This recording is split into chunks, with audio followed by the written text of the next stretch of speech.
About 80 kilometers from the Uttar Pradesh capital Lucknow, and we are at Bhitargaon in the Rai Bareilly district. Agriculture is the mainstay here.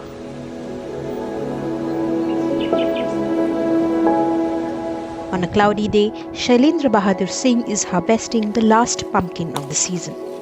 For the last 5 years, Singh has shifted from growing legumes to growing vegetables. A welcome change, he tells us.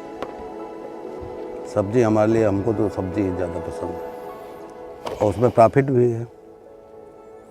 अभी जैसे अभी ये कद्दुआ का है, इतने में है उड़द वगैरह कुंटल 2 कुंटल होता है, कहीं जानवर वगैरह थोड़ा रहते हैं। अभी इसमें हमको मिल गया होगा करीब 1 लाख रुपए तो पूरा हो ही गया। The crates he's filling are about to make their way to a cold storage unit close to his house.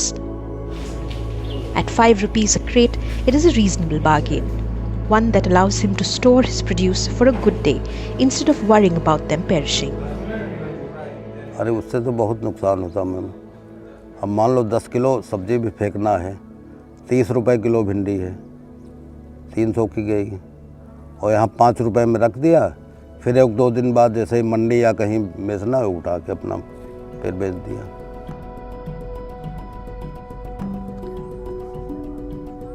Shailendra's situation is not unique.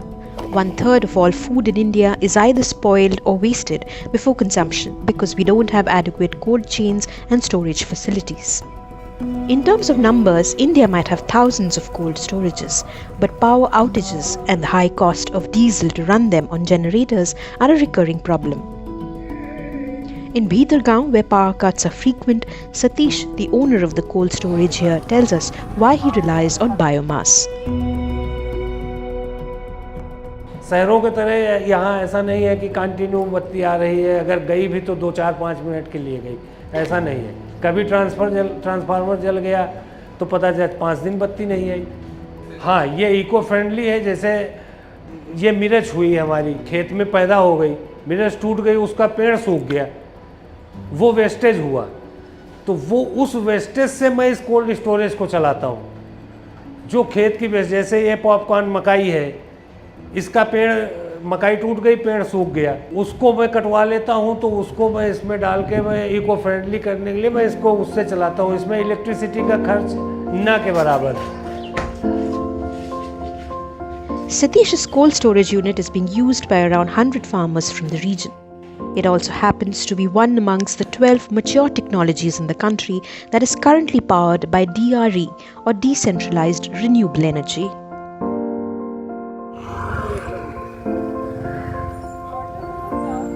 Abhishek Jain from the Council of Energy, Environment and Water has studied closely how DRE-powered technologies go on to impact livelihoods and why the sector could prove to be a potential game changer for rural communities. Typically, as you look at the rural communities, I mean, they need energy not just for their households, for the daily chores, but also need energy for a lot of the economic activities, be it to power their machinery to process the grain into flour, their fruits into pulps and juices and squashes. So any kind of value addition and income generation activity that needs to happen needs some kind of energy. And if your grid supply is not reliable, or if it is not there where you need the energy, often these decentralized renewable energy solutions become important to power that economic activity. And these 12 solutions that we are talking about, from flour mills to oil expellers to multi-purpose food processors, they create this value addition right where the need is, right where the produce is. Decentralized renewable energy technologies are typically those that aren't connected to the central grid. They offer advantages like lower emissions, energy cost savings, job opportunities, and increased resilience to power disruptions. Among the 12 established DRE livelihood technologies, solar-powered pumps, higher capacity and micro pumps, solar-powered vertical fodder growing units, and solar dryers have so far had the highest impact in terms of livelihood generation. The eco-technology used in the cold storage units at Bhitargaon is called Green Gel. It uses ammonia as a refrigerant, known to have global warming potential and ozone depletion potential amounting to 0. Today, it's benefiting 50,000 farmers across Maharashtra and Uttar Pradesh. So using a green chill refrigeration technology, we do away with using a compressor and directly use biomass as a source of energy for compressing the refrigerant, which is ammonia. By doing this, we are not only saving 40 tons of carbon emissions per annum by using a cooling green source of energy, but also saving the global warming by using a natural refrigerant. Experts tell us that the DRE sector is at the fore of India's aim to transition towards clean energy. Back in 2019, India had committed to electrifying every village linked to the national electricity grid. While that milestone might have been achieved, the supply remains unreliable. We often think about, oh, if you have the grid, why do you need a distributed renewable energy solution? But grid may be there in the household, it is not there in the field, where you need the pumping facility to pump actually water to do the irrigation. It may be there as a single phase connection for basic supply, but not as a three-phase connection to run equipments and machinery which can actually generate livelihoods. There are a lot of these complementary roles that decentralized renewable can play along with the grid. Or if in some cases grid is probably available, let's say only 16 hours a day. And for the rest of the 8 hours, either you will rely on diesel, or you can rely on this decentralized solar energy and so on. India's target for 2030 is 500 gigawatts of renewable energy. At present, however, it receives 40% of its installed electricity capacity from non-fossil fuel sources, far from its target.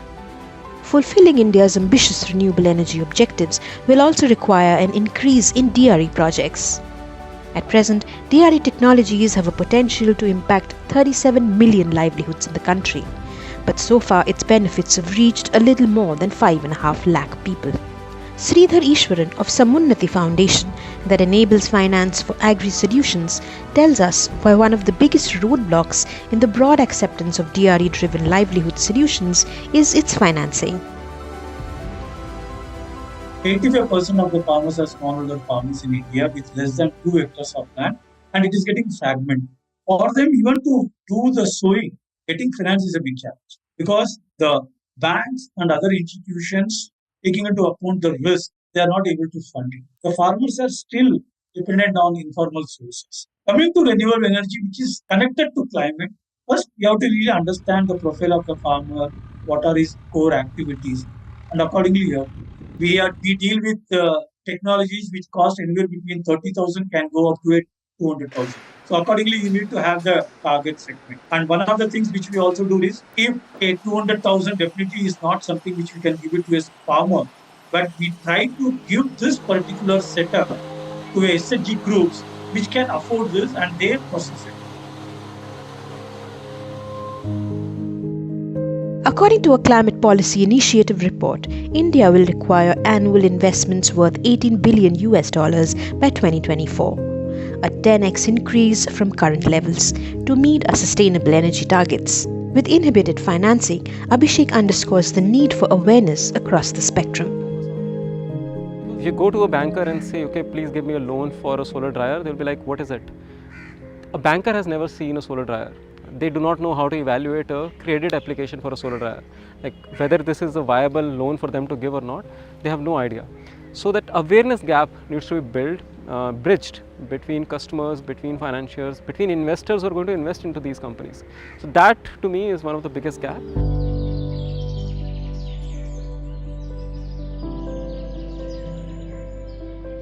More than 1,000 kilometers from Raebareli, this is a remote tribal village called Kardapal.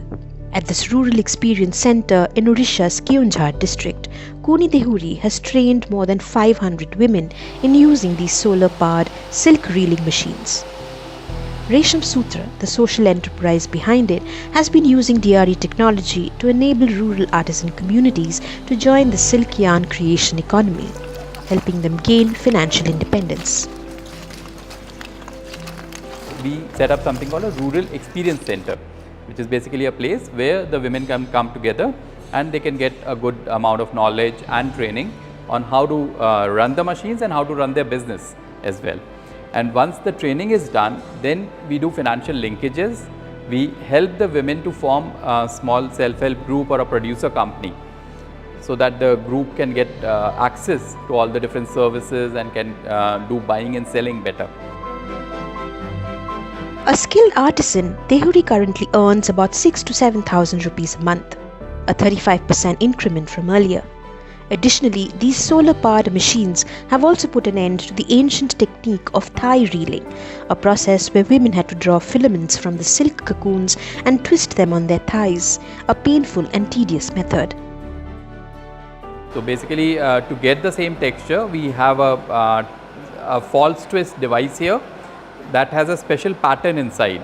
So when the yarn passes through this, it's collected into a pattern which mimics the one that women would make on their thigh with their hand.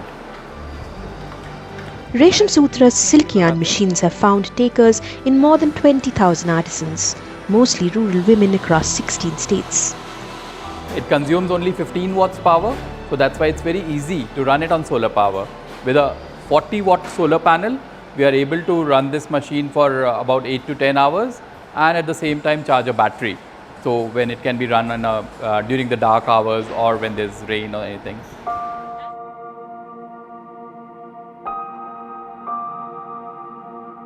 Recognizing the challenges in the sector, the state has launched schemes like PM Kusum that provides a subsidy of up to 30% for renewable energy solutions. Even policymakers are focusing on the $50 billion market of DRE-powered livelihood technologies. In fact, in February 2022, the Ministry of New Renewable Energy released a framework for promoting DRE livelihood applications. But experts believe there's room for more. So Indian government has actually become the first government anywhere in the world to have a dedicated policy framework on how to promote distributed renewable energy for livelihood and income generating activities. And we are hoping that soon, on back of that framework, there would also be a government scheme which can actually start allocating fiscal resources towards the promotion of these solutions. So what we are trying to do now is actually bring in policy convergence where various other livelihood schemes and programs of the Government of India, be it the National Rural Livelihood Mission, be it the Agriculture Infrastructure Fund, be it the Pradhan Mantri scheme on formalizing micro food processing industries, various schemes are actually promoting technology adoption. Can we also leverage these schemes to enable adoption of distributed renewable energy alongside? So why not, if you are promoting a flour mill, you promote a DRE powered flour mill. Why not, if you are promoting a cold storage, you promote a renewable powered cold storage. So by bringing that policy convergence, we can see a lot more deployments on the ground. As for rural communities and those like Shailendra and Kuni who have embraced technologies still recently unheard of, this is hopefully just the beginning of the promise that DRE brings. नहीं, सबसे समस्या तो ma'am ये है कि रखने के लिए, सब्जी रखने के लिए कोई व्यवस्था नहीं थी। अब एक कोल्ड स्टोर हुआ है, नहीं तो सब्जी जैसे आज मार्केट ले गए, मान लो थोड़ी बहुत है, जो बच गई उसको फेंकना है। और इससे ये हो जाता है कि यहाँ अपना रख दो, जो बची अपना रख दो, नहीं अपना बिक गई। Thanks for watching Eco India. If you like the story, please give us a thumbs up and subscribe to Scroll.in on YouTube.